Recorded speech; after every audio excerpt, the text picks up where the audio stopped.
Professor Schull, thank you so much for joining me. My pleasure. You are a professor of magic, is essentially all I heard. Can you explain a little more what that means? Yeah.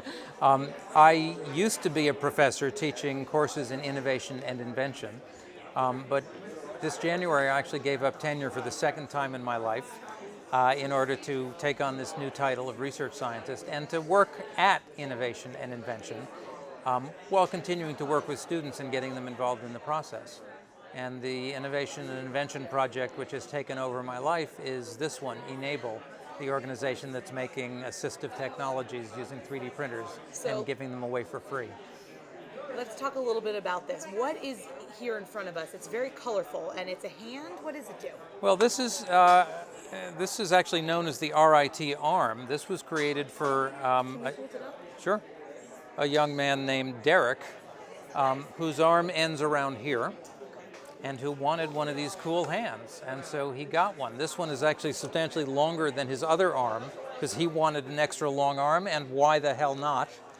And in this particular case, it is operated by bending the elbow, but when we see him next, we'll give him one where he can bend his elbow as much as he wants, and the arm closure will be done by moving his arm, so that there are all sorts of ways of skinning this cat and producing out of really cheap plastic at little or no cost prosthetic hands and arms that have been compared favorably to commercial devices costing $40,000 or more.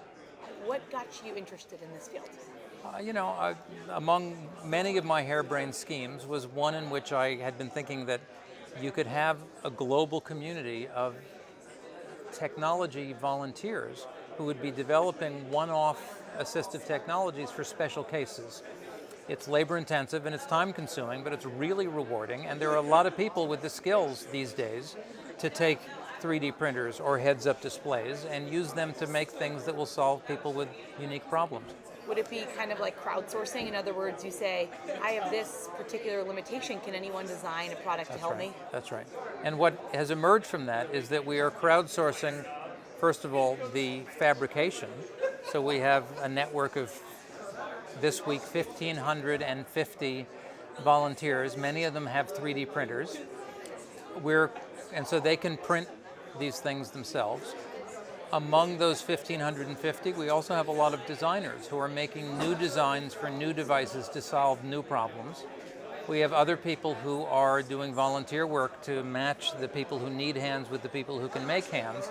And so we're crowdsourcing the design, the distribution, the social work, and the evangelism to sort of try to make it cheap and easy for anyone who needs a prosthetic to get one. Truly amazing.